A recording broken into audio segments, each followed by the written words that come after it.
الحمد لله رب العالمين والصلاة والسلام على أشرف الأنبياء والمرسلين وعلى آله وأصحابه وذرياته وأهل بيته وعلماء أهل سنته وأولياء ملته أجمعين. أما بعد، فأعوذ بالله من الشيطان الرجيم. بسم الله الرحمن الرحيم.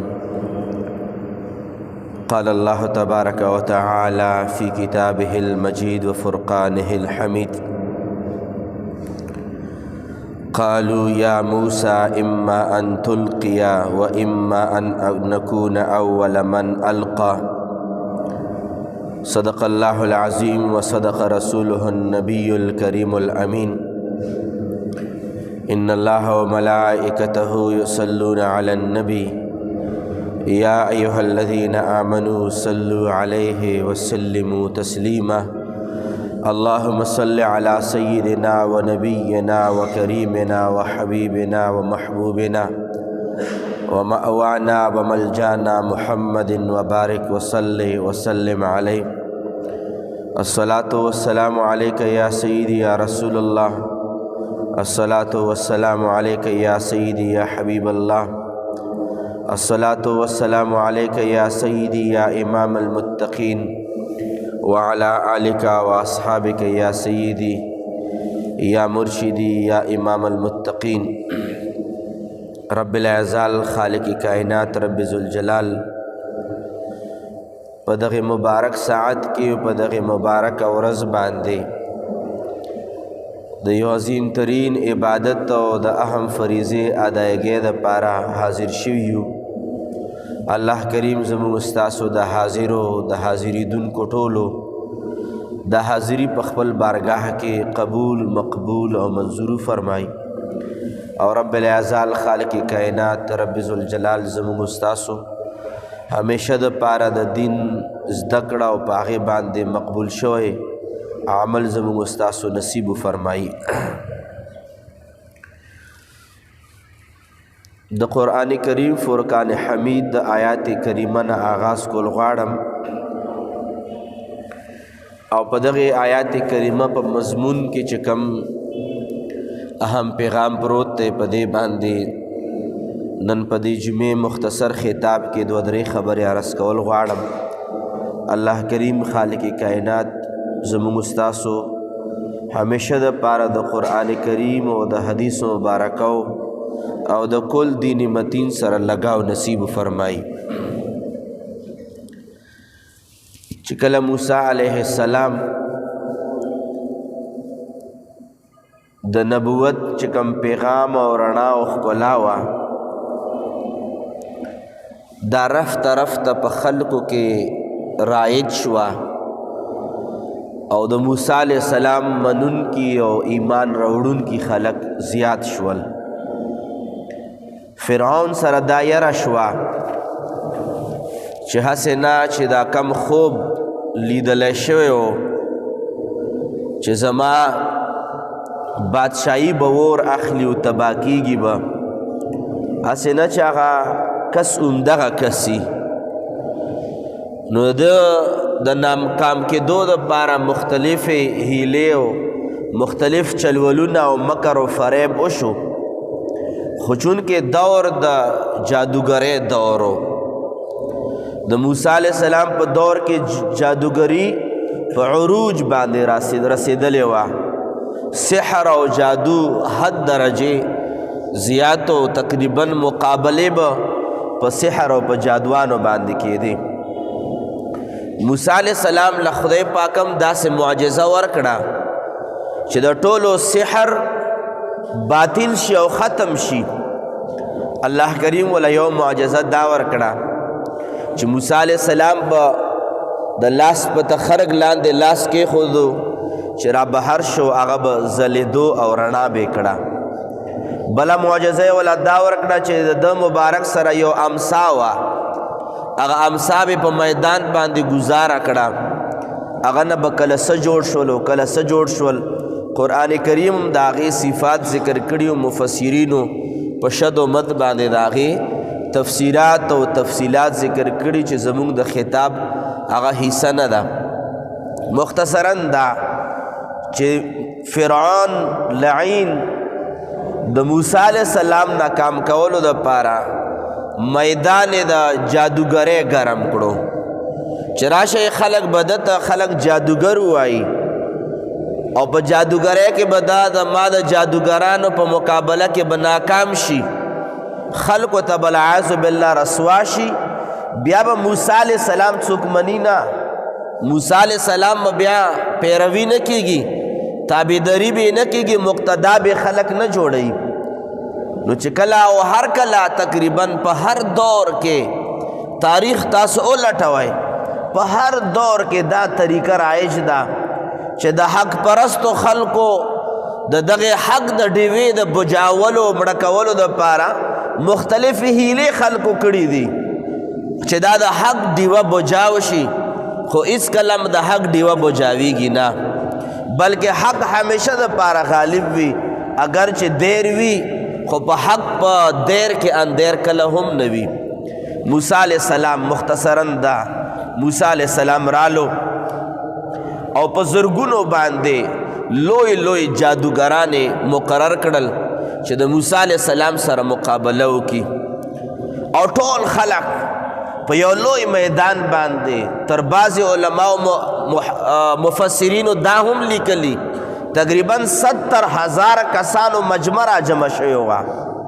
په هغه زمانه کې 70,000 کسانو مجمع،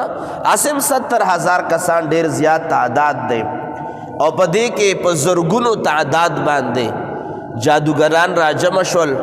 او یک تنها په بل طرف باندې سره د معاون حضرت هارون علیہ السلام ولاړ دی.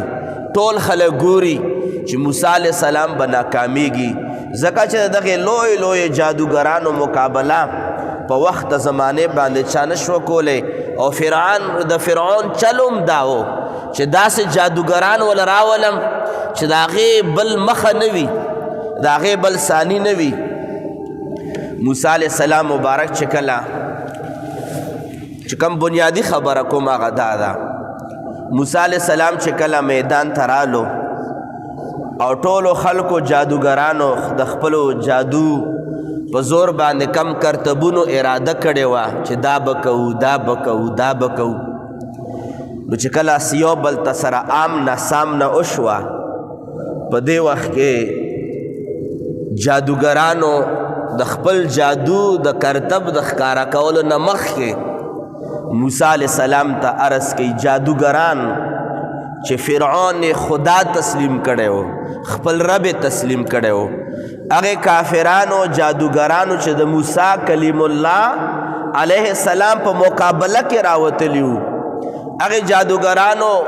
د مقابلې دپاره بالکل ارادتاً قصداً تیار ولاړ دي، خو لیکن دا یو خبره ورته کوي، هغه خبره قرآن کریم آیات ذکر کړې ده چې کومه خبره جادوګرانو وکړه، او هغه خبره دا وه چې قالو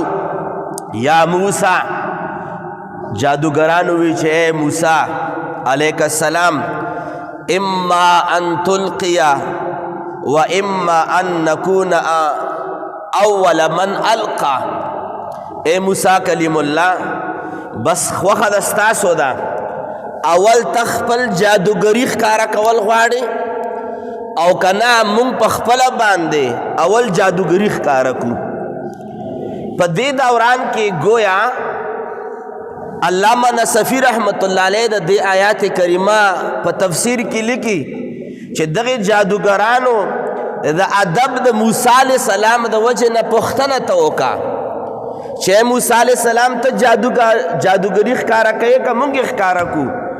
چې دا پوښتنه جادوګرانو د موسی کلیم الله د ادب د وجه نه وکړه، د احترام د وجه نه وکړه. رب ذوالجلال د دغه ادب او د احترام په بنیاد باندې دغه کافرو فجرو فاسقانو کافرانو مشرکانو لا 5000 لوی لوی جادوګران دلته ولاړو.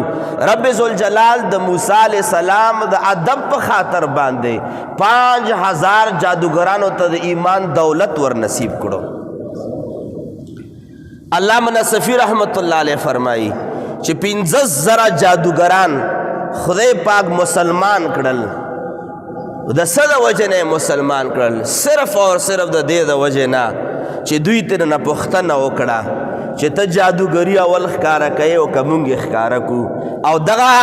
پوښتنه د موسی علیه السلام نه صرف اور صرف د ادب په وجه باندې وه. خدای پاک د دوی د ادب په خاطر باندې قرآن کریم په ګواه د هغې طرف ته به زه نه ځم، خو د هغې آیاتونو مقصود به درته ووایم. رب ذوالجلال هغوی په سجده باندې پرېوتل د جادوګرۍ د ښکاره کېدو نه بعد چې دوی د خپلو امساګانو نه او د خپلو رسیو نه ماران جوړ کړل او د موسی علیه السلام د دغې لوی آسانه یو لویه اجتها جوړه شوه، هغه ټول یې وخوړل، د ټولو سحر او جادو ختم شو، ټول جادوګران په سجده باندې پرېوتل او وینا یې وکړه چې موږ ایمان راوړی دی د موسی په رب باندې. علما لیکي مفسرین فرمایي چې دغه ایمان جادوګرانو ته صرف اور صرف د موسی کلیم الله علیه السلام د ادب په خاطر باندې ورته نصیب شو. ما مقصود په دغه آیات کریمه کې زمونږ د معاشرې هغه عکاسي زما مقصود ده او هغه ده معاشره کې هر څه ډېر دي. د مشران ما ته مخامخ ناست دي، دوی به د خپل دور خبرې که شروع کړي د رزق تنګي وه، د خوراک تنګي وه، چېرته به څوک تلل د ګاډو به قلت و، یو ګاډي ته به سهار کې به ولاړو کاغه به ترېنه لاړو، بیا یې په دې ورځ باندې کار نه شو کولی، سبا د ورځې ګاډي ته به بیا په انتظار و. ګاډي نه و، خوراک نه و، سکاک نه و، بنګلې او بلډینګونه نه و، عمارتونه نه و، او اوس هر څه موجود دي، 20 یار موجود دي. غریب نه غریب انسان ته خدای پاک ډېر شته ورکړي ورته، خو لیکن چې د کم شي کمای دی هغه د ادب او د احترام کمای دی. تعلیم هم مخکې نه و، مخکې به چېرته کور کلي کې یو ایجوکیټډ کس به و، چېرته به د وطن نه د لرې سعودیا نه او د قطر نه او د دوبۍ نه به چېرته خط راغی، خط پسې به خلکو به خط ګرځولو چې دا به راته څوک پړاووي چې ما ته زوی څه ویلي دي، پلار متلی پلار راته څه ویلي دي. اوس خو هر چا سره موبایل دی، میسیجونه هم پړاولی شي، خطونه هم پړاولی شي، تعلیم هم ډېر زیات شو. مخکې به سکول چېرته 15 او د 6 کیلومیټره لرې به چېرته های سکول و، پرایمري سکول به د کور سره نږدې و، های سکولو په علاقه او په وطن باندې چرته و. مخکې تعلیم هم کم و، تعلیمي ادارې هم کمې وې، ایجوکیشن هم کم و، هر څه کم و، خو ادب و احترام زیات و. اوس هر څه ډېر دي خو چې مقصود شی دی ادب و احترام، هغه ادب و احترام کم دی. د دې د وجې نه حاضرینو زما مقصد دا دی چې د خپلو بچو تعلیمي سرګرمیانو کې د خپلو بچو او د خپل ماتحت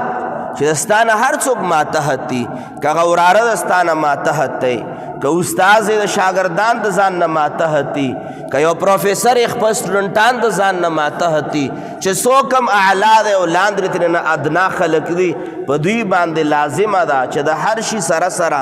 د ادب او د احترام چې کومه پهلو ده هغه هم ورته وښایي. خو لیکن د ادب او د احترام چې کم حسن دی، د ادب او د احترام چې کم ښکلا ده، دا نن سبا تقریبا بې ادبي د معافي زه به دا ووایم چې مشرانو کې هم هغه ادب پاتې نه شو چې کشرانو ته یې وښایي. د کشرانو د مشرانو د کردار نه هم هغه ادب نه ښکاره کېږي.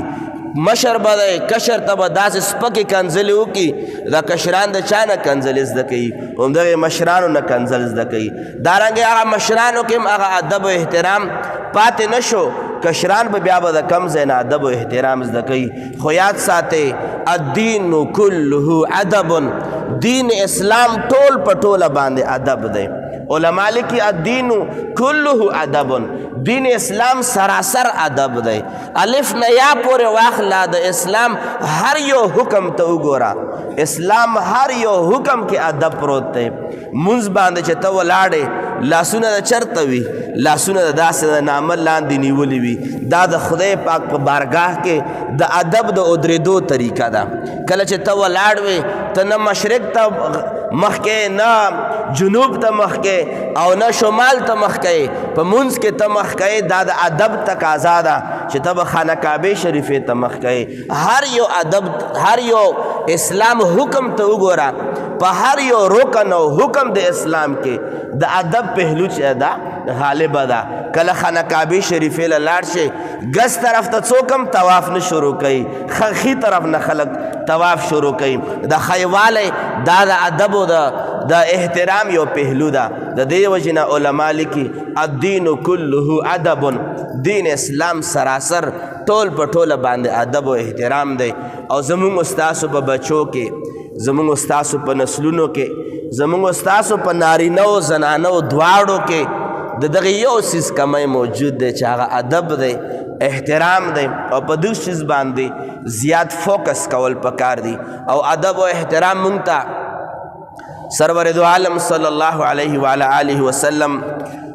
بی بی مبارکہ دا حضرت ام حبیبہ رضی اللہ تعالی عنہ، اغا مبارکہ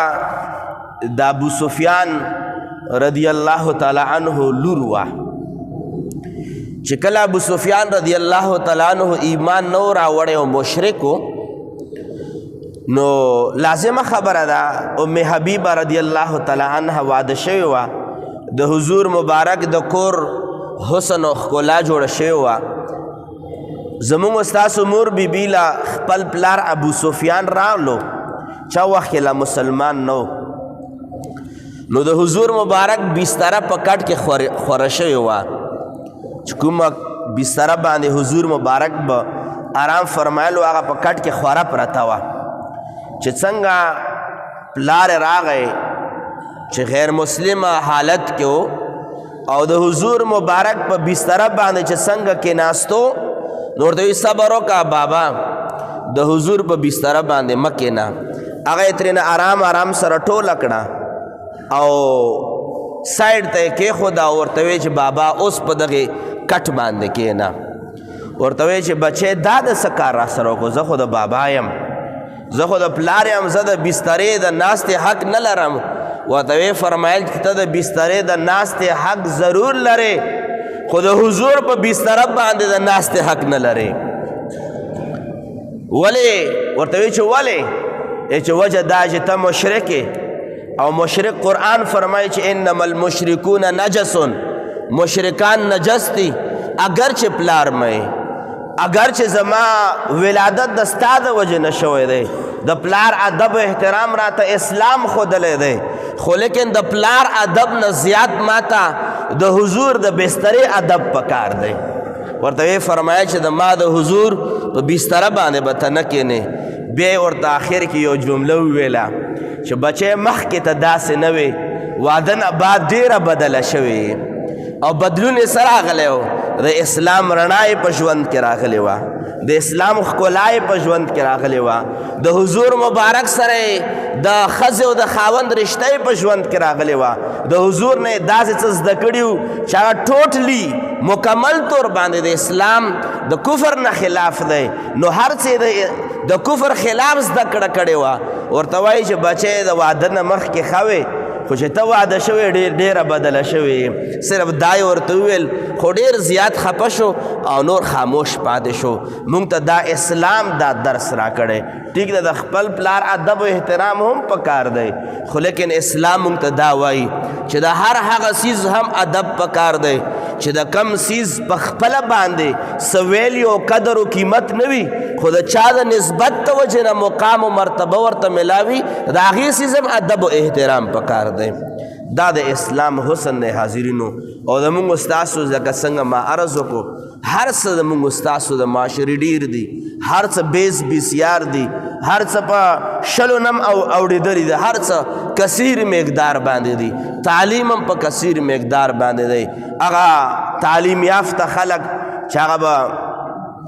د پلار سره کومه گفتگو کوي، هغه د نه لیدو قابله ده. بعضې وایي بعض څیزونه د لیدو قابل وي، بعض څیزونه د نه لیدو قابل وي. نن سبا د بچو د گفتگو د والدینو سره د نه لیدو لایقه ده چې بچی د خپل پلار سره کومه لهجه باندې خبرې کوي، دارنګې کشران د مشرانو سره په کومه لهجه باندې خبرې کوي، شاګردان د استادانو سره په کوم طریقې کار باندې خبرې کوي. هغې کې څه شی موجود دی؟ هغه کې خدا یو ایگزامینیشن حال کې زوم نو ما په اردو کې هندسه ویلې 88 87 90 49 نو هغه بعض سټوډنټان راته وایي چې موږ په دې باندې نه پوهېږو موږ ته انګلیش کې وایه چې 50 او 80 او 81 او 85 دا راته وایه زموږ تعلیم خو دې حده پورې تللی چې اردو کې راله هندسه نه زده انګلیش کې راله زده تعلیم دې حده پورې رسېدلی خو که چېرې د اندازې گفتگو شي د ادب طریقې کار شي نو د آپ په ځای به تم وایي د تاسو په ځای باندې به ته وایي هغه ادب او احترام لهجه د کشرانو نه ختمه شوې ده او دې ذمہوار څوک دي د دې ذمہوار مشران دي مشرانو هغه ادب او احترام باندې فوکس نه دی کړی ماشوم چې کله خوراک کوي نو خوراک په ګس لاس باندې کوي پلار څه ته بچي ته نه وایي بچی په ګس لاس باندې خوراک مه کوه دا د روټۍ آداب نه دي هسې لاس وینځل مشران هم روټۍ ته لاس نه وینځي کشران به روټۍ ته څنګه لاس ووینځي غرض مه دا حاضرینو چې زموږ ستاسو په معاشره کې چې د کم شي کمی دی هغه ادب او د احترام کمی دی او ځکه تذکرة الاولیاء یو خبره لیکلې ده او په دې باندې به زه خپلې خبرې اختتام ته ورسوم هغه دا امام احمد بن حنبل رحمت الله علیه په یو ځای کې اودس کولو په یو نهر کې د نهر په غاړه باندې ناست دی امام احمد بن حنبل رحمت الله علیه اودس کوي چې کم طرف نه اوبه را روانې دي په دې ځای کې امام احمد بن حنبل رحمت الله علیه اودس کوي د دې نه په بره ځای باندې یو عامي کس دی یو غیر مهذبه کس دی تعلیم یافته نه دی نیک نه دی صالح نه دی خو صرف دومره زړه کې دا خبره وکړه چې زه د یو د زمانې د امام نه بره ناست یم او زه اودس کوم او د ما د اودس اوبه په ده باندې را روانې دي دی راوچت شو د امام احمد بن حنبل صاحب رحمت الله علیه نه په لاندې ځای باندې کېناستو صرف د ادب او د احترام د وجې نه چا خوب کې ولیدو چې وی فرمایل ورته چې خدای پاک ما ته وفرمایل چې ډېر ګناهګار ډېر خطاکار زما د ډېرې نافرمانیانې کړي دي خو بخښنه درته صرف په دې باندې کوم چې تا د امام احمد بن حنبل رحمت الله علیه ادب او احترام کړی و دا هغه څیز دی چې زموږ ستاسو په معاشره کې په ماشومانانو په کشرانو په مشرانو چې کم څیز کم دی هغه د ادب پهلو پکې کمه ده پکار دا ده چې زموږ د تعلیم سره سره د خوراکۍ سره سره د لباس سره سره د ښه ګاډي ورکولو سره سره د یو ښه سهولیاتو ورکولو سره سره د ټول نه زیاته زورنه موږ په ادب او په احترام باندې راولو ځکه چې علما لیکي چې الدین کله ادب دین اسلام سراسر ادب دی هر شی د اسلام چې دی دا د ادب په حسن باندې منور شوی دی غرض مده حاضرینو خپله هم په ژوند کې د ادب پهلو راټینګول پکار دی دا یو وسیم مضمون دی انشاءالله باقی خبرې به په آینده جمعه باندې کوو الله کریم د موږ ستاسو او زموږ ستاسو نسل در نسل د ادب ښکلا نصیب کی د ادب احترام پیکر الله تبارک وتعالی زموږ ستاسو بچی جوړ کړی کی و آخر دعوانا ان الحمد لله رب العالمین امین الحمد لله رب العالمین والصلاة والسلام على اشرف الانبیاء والمرسلین وعلى آله واصحابه وذرياته واهل بیت اجمعین ټول ناول دعاو کې د فلسطین په حق باندې الله کریم د فلسطین په مسلمانانو باندې رحم فرمایي الله کریم د دا مشکل حالت ورته په اسانه باندې بدل کړي کی د شهداء کرام او شهادتونه د الله کریم